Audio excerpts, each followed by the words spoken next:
Amen. Well, it's a little bit interesting, right? Paul starts this particular passage as we have broken it down in verse 14, saying, I don't write these things to make you ashamed. And so right away, some of my thoughts were, okay, what has Paul written that could make these people feel ashamed? And if you were to look back over this whole chapter, not this whole chapter, but the book so far, he's said a few things that at face value could come across pretty harsh, could feel a little straight to the chase. And it's a little bit uncomfortable for us sometimes. We tend to kind of like to skirt around issues and tiptoe around confrontation, and Paul didn't really have an issue coming out and saying it. So, I mean, going back to chapter 1, when he brings this thing up, he says, I've gotten a bad report. You're failing on your report card right now. The report on you is that there's divisions, and it's coming to me. And so there's this reputation. He's like, listen, your reputation is not exactly great at the moment. He goes through, and in that argument, as he's presenting this, he's like, I'm as a matter of fact, I'm so glad I didn't baptize many of you. You're like, wow. If there's not a sucker punch of a statement, you're like, I'm glad I didn't baptize any of you, because then you're like, wow, okay, all right. But he's not writing these things to shame them or to bring shame to their lives. In the end of chapter 1, right, he talks about their own calling, and he's like, let's not forget, you guys are a bunch of ordinary people. There's not many people who are of noble birth. You're not wealthy. You're just average Joes. You're like, no offense, but you're just normal people, right? And that's what he's like, let's just remember where we're at. Chapter 3, he's like, I can't even address you as spiritual people, but as people of the flesh. You're like infants in Christ. You're not ready for the good, solid spiritual food yet. You still need the milk. Like, you're not growing up. You're not maturing in the way that you ought to be doing. And then here in chapter 4, if that all weren't enough, we're coming out of a paragraph here in the middle of chapter 4 where Paul has kind of been pretty sarcastic with the church. He's like, okay, you guys think you've really become something, like you're ruling as kings. And he's like, if only that were true, because maybe we'd rule with you. And he's like, don't forget the example here that the apostles and us as leaders and teachers are giving you. You think that all this may be about living it up. And here we are, and we're homeless, we're hungry, we're thirsty, and he goes into this whole list of all these things, like verse 11, to this present hour we hunger and thirst, we're poorly dressed, buffeted, and homeless, we labor, working with our own hands, when we're reviled, we bless, when we're persecuted, we endure, when we're slandered, we entreat, we have become and are still like the scum of the world, the refuse of all things. And you're like, okay, coming off of that, he's like, I'm not writing this to shame you. And you can understand where in some ways, coming out of the gate in this, reading this letter, this church might be feeling like, man, Paul's down our throats right now. He's really getting after us. He's calling it like it is. He's not holding punches. And here he's saying, look at all this stuff that they're doing, that he's doing as a leader. And if we're a little honest, if someone gets up and starts talking about how they sacrifice and are serving and all that, and you're not measuring up to an equal thing, that could bring a level of shame. And he's like, listen, I'm not trying to shame you. I'm trying to admonish you.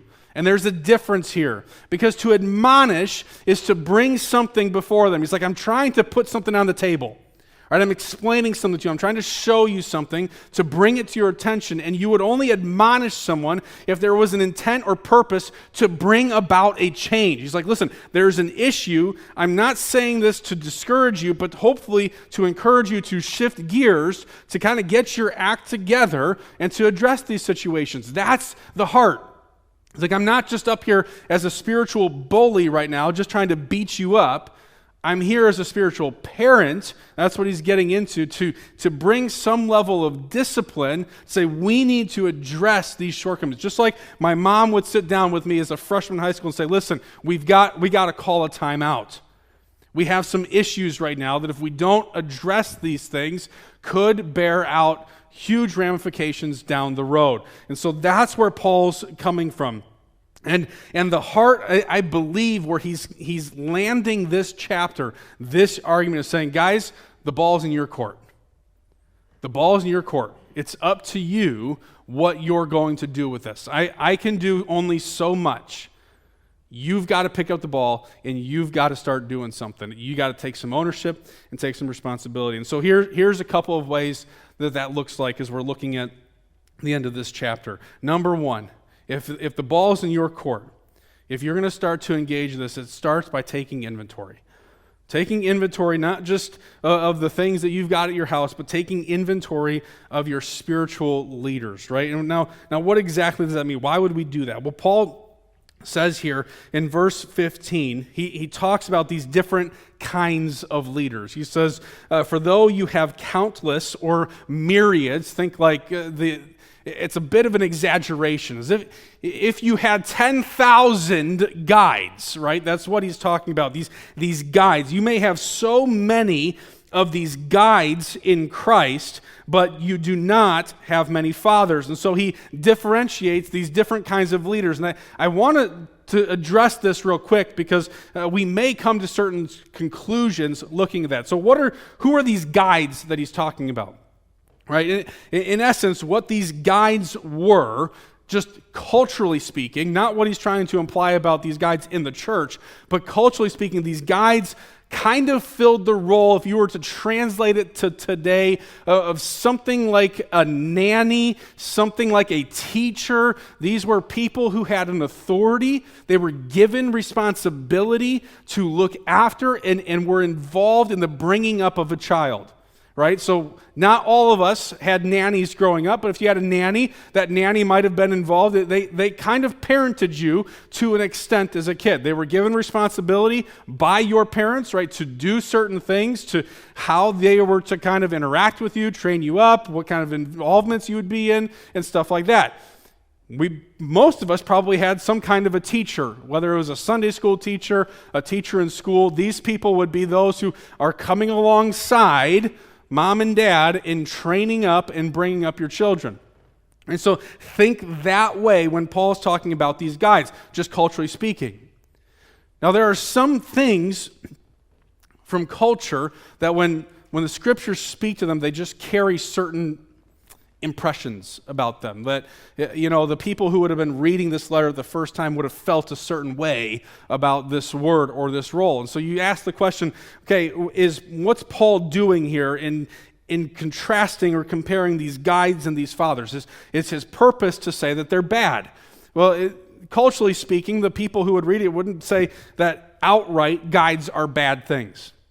It's not like it had this cultural connotation to it, like, ooh, the guides, right?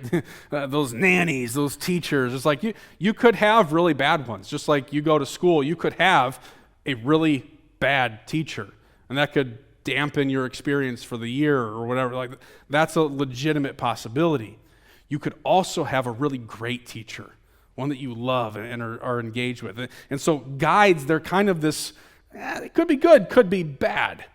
So what's Paul doing with it then? If it doesn't carry with it an implicit understanding, if we were to take this and say, okay, maybe Paul's being more negative. If Paul's being negative about it and saying, okay, fathers are good, guides are bad, then you might look at it and say, okay, if you guys, as he addresses the church, have all these guides, or let's say you've got all these guides, all these nanny, teacher, whatever you want to think of it. You have all these people that are supposed to be bringing you up in the faith. It seems like they're failing, right? Because of chapter 3, you're not growing up. You're not maturing. Are they failing at their job? So you could say maybe Paul's being a little negative about it and saying, okay, they're there. They have this responsibility, but they're not fulfilling it the way they ought to be doing it. On a more positive side of things, Paul could be saying, listen, you might have countless guides. In the ESV, it says, for though you have. And a lot of other translations says, even if you had 10,000 of these guides, for all the good that they may bring. You could have all the best teachers, all the best coaches, all that, but you can't replace dad. Right? You could take it in that way that Paul's saying, you could have all these great guides, but you don't have many fathers. And either way you go, positive, negative, it almost doesn't matter, because what he's doing is he's saying, well, set your eyes on dad for a second. Don't forget that I've become your spiritual father through the gospel. So whether you're going to say these guides are a negative thing or they have a positive, Paul's saying, just for a minute, let's sit down across the table from each other, and I want to talk man to man. I want to have an honest conversation about where things are at and what we're going to be doing here. And so Paul highlights that he's one of these spiritual fathers, and we talked about that a little bit last week, right? What are those kind of qualifications? Or what, last week we talked about it under the lens of having the right rubric. How do you properly assess spiritual leaders? And we talked about things like looking for character over charisma. We talked about the quality of faithfulness being more important than the quantity of their following. We talked about looking at how they're equipping the church rather than how they're entertaining the church. So with all that in mind, we can build on that here a little bit in this passage. If Paul is saying, listen, let's have this conversation as spiritual fathers, spiritual children, we see a couple of characteristics, if you will, or building on those things from last week of what exactly that looks like. Verse 14, for instance, Paul, as their spiritual father, says that he cares deeply about them and their development. Verse 14, but to admonish you as my beloved children. This isn't something that where Paul's like, it's just moaning and groaning, like it's just a duty, it's just a job or responsibility. He's like, I care about you guys. I'm admonishing you as my beloved children. If that's true for a spiritual father or a spiritual parent figure, who might be a spiritual parent figure in your life? Someone who cares deeply about your spiritual growth and development. But not only does he care about them, but he cares about them enough, as verse 14 says, that he's willing to have the difficult conversations. He's willing to admonish them. He's willing to call things how they are, to address things in a spirit of love, to want to see them grow, to want to see them develop, that this care for them is not just a let's maintain status quo. Let's address things. Let's deal with those things. And sometimes in the world that we're living in today, we're looking for people that are more affirming than they are that they're going to be willing to sit down and have the hard conversation. To say it how it is. Not in a bullying way. Again, we're just dismiss that idea. But in a loving way, being able to have those hard conversations. Paul's saying, as your spiritual father, I'm willing to sit down. Let's have the chat. Let's talk about this. In verse 16, he goes on and says, it's not only that, not only am I willing to have those conversations, not just do I care about you, but I'm living in such a way that I could invite you to imitate me, to live as I'm living. All right, if you follow my example, Paul's saying, I want you literally to mimic me. That's what he's getting to. He's not just some guy who's talking the talk, but he's someone who's living the walk as well. His example then involves that living it out, but in verse 17, he brings in this idea of teaching. He's like, I've sent you Timothy because he's going to remind you of what I taught you, which is what I teach everywhere. Right? There's this consistency. Growing up, that word was kind of used as integrity in our household. That you're acting the same way in all circumstances. That Paul's not being one person with the Corinthians and teaching one thing with them, but his teaching is consistent in all of the churches that he's engaged with. It's like, this is how I want you to look at me right now. Paul's saying, I want you to understand I care about you. I'm willing to have the hard conversation, and I'm living my life in such a way that I want you to imitate me. Pay attention to what I'm saying. Pay attention to what I'm doing. And it moves us then to just pause for a minute as a point of application. And I just want you to think for a moment, who would be those spiritual parent figures? Not trying to pit guides and fathers against each other, but who are those people in your life that are willing and able to do what Paul's talking about? Willing to have those hard conversations. They care about you. They're living their life in such a way. I remember as a kid, you kind of look up to everybody, right? And for me, I remember in the backyard, we had a half-court basketball set up in the backyard. And I remember me and my brothers, we would go out there, especially on like a Saturday after the varsity guys played, and we went and watched the varsity basketball game. We'd go out in the backyard, and we would pretend to be all of those varsity basketball players. And we would play our own little game. And we're like, I want to grow up and be like them someday. In some sense, Paul's saying, who is it that spiritually speaking, you're like, when I grow up, I want to be like, fill in the blank. I want to have their perspectives. I respect them enough that I would follow their example, that if I could be discipled, if you would, in that way, to follow them, that they're heading in the right direction. Who are those people for you? Maybe write those names down. Reach out to those people. Continue looking at their example. But Paul says it's more than just taking the inventory. You got to start to act a little bit. And so moving from just taking the inventory, it's taking heed, right? We're using this idea of taking heed. Now, we take the youth group kids. I don't do this. I haven't done this now for a few years, but we take the youth group kids up to a camp in Michigan called Lake Ann Camp. And one of the things that we started doing, my father-in-law's here today, we would go on one of the days over to Sleeping Bear Dunes. Anyone ever been to Sleeping Bear Dunes before? All right, pretty cool dunes. It's huge, like massive dunes. And everyone loves to think, so you're going to go down to the water. You're thinking that's a dune, whatever, it's a sand dune. This thing is insane, all right? So to give you some perspective, if you've never been there, Sleeping Bear Dunes, the dune is 450 feet tall, sand, okay? And it's at an incline of 33 to 45 degrees most of the way. And you're thinking, you put that in perspective, and you stand at the top of this dune, and I was going to show you a picture, but the picture you can't even grasp it. You're like, that's a long ways down to the water. So much that you'll see people that'll go, and they're going to take a running start, and you almost feel like if you jumped, you could make it all the way to the water. You obviously can't, but that's the crazy part. But people will like to go down this dune, but coming back up is a lot harder. And so at the top of this dune, you see signs like this one that say, warning, avoid getting stuck at the bottom, right? Before you go down, recognize that coming back up is going to be a lot harder. Lake levels are high. The only way out is up. And if you need to be rescued, it's going to cost you $3,000.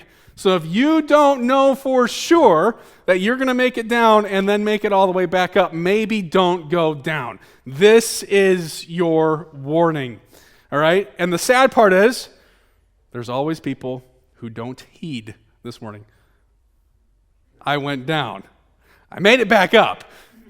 But there's people who will look at this and say, no, I can do it. They go down and then they can't get up, and they need someone to come rescue them. With what we're dealing with here, Paul is saying, listen, I'm kind of putting that warning sign out.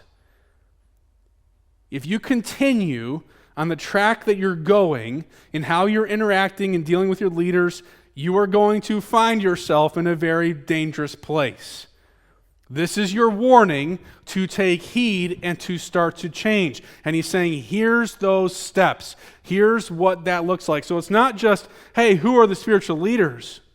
Who are the ones who are setting the example in their action? Who are the ones who are setting the example in their teaching? Who are the ones who are caring about me, who are willing to have the honest conversations? He's like, now you got to heed what they're going to say. You got to listen to it. You got to give some credibility to it. You got to change how you're going to be living based on these admonitions. And so he says you've got to heed their teachings.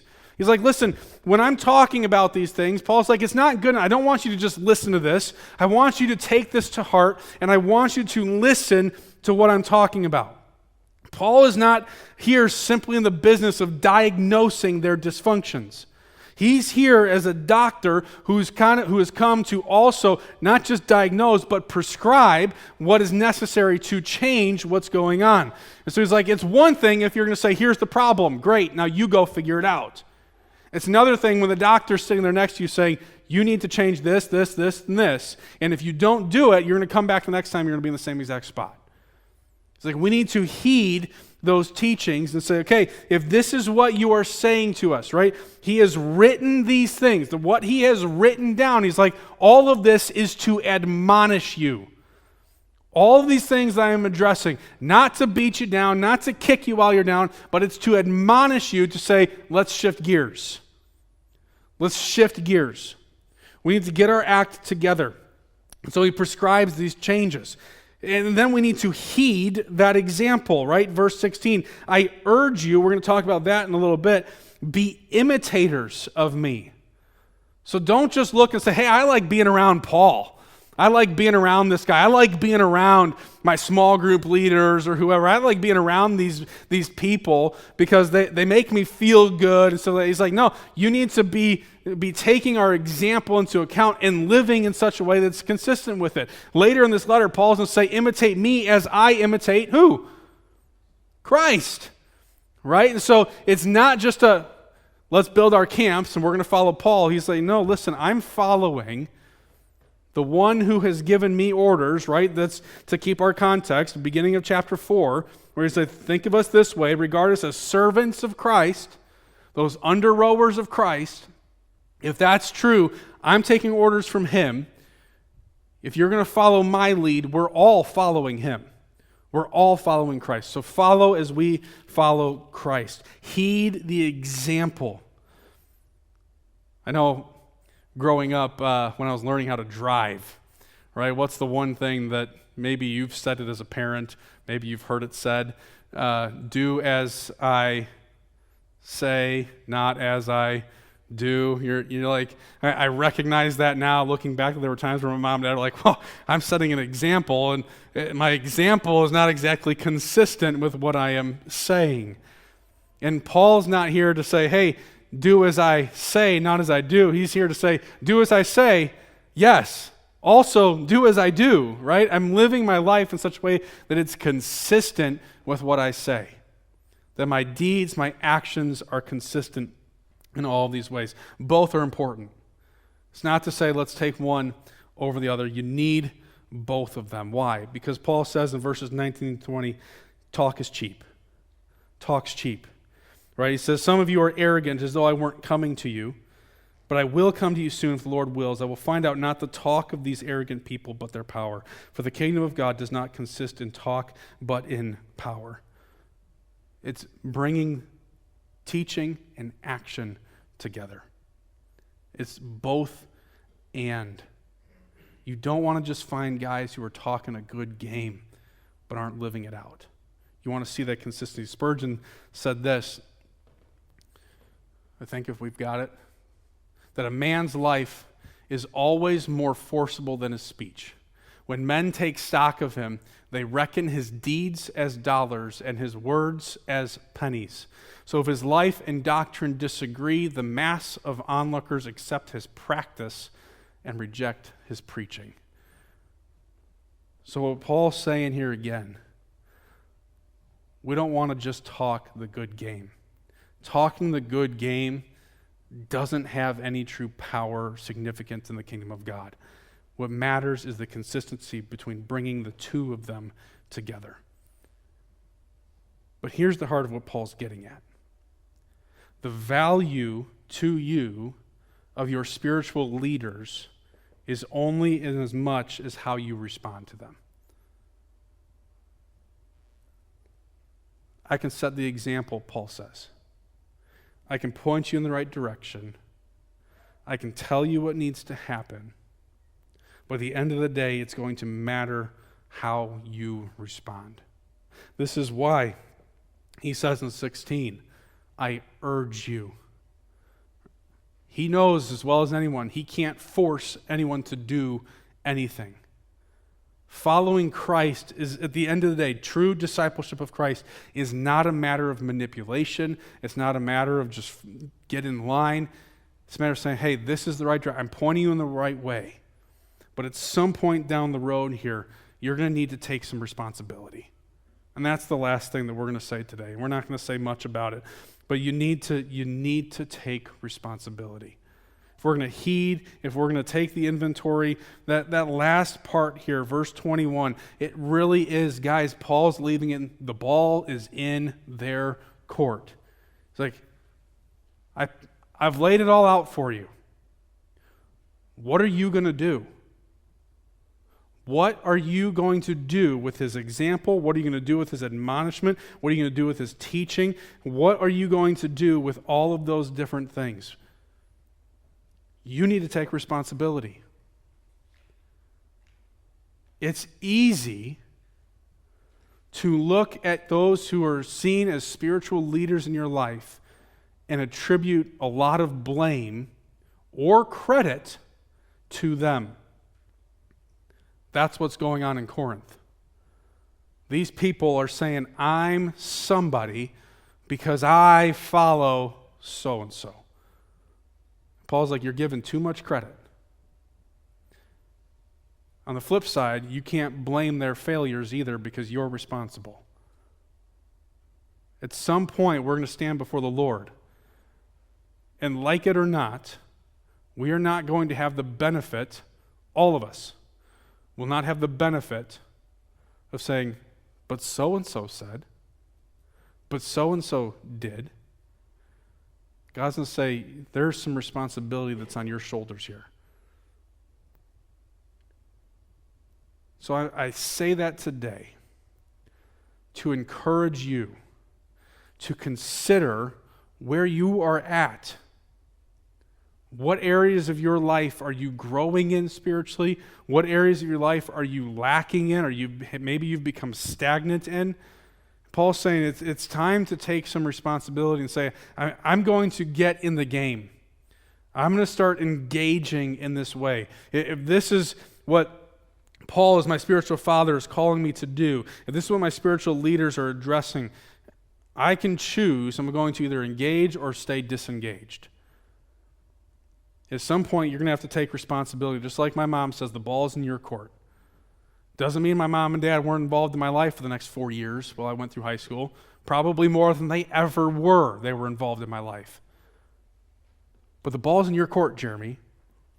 At some point, you can't assume that someone else is going to do it for you. You need to take responsibility. And that's where Paul leaves it. He's like, I'm going to come. And when I do, it's up to you. Are we going to hash this out when I get there? Am I going to come with a rod? Or when I get there, we'll be able to enjoy a time of good fellowship, of love with the spirit of gentleness. Your choice. And Paul leaves it with them. So today, I'm going to leave you with those three things. Now, when it comes to following those who are spiritual leaders in your life, number one, take inventory of who they are. Who are those spiritual father figures? Who are the guides in your life? Who are those who have some influence, have some authority, have some responsibility in your life? Number two, take heed then to what they're saying. If God's given them that authority, if he's given them that word, if he's given them that responsibility, heed that. But you got to take responsibility. Take responsibility of your own actions, your own priorities, your own decisions moving forward.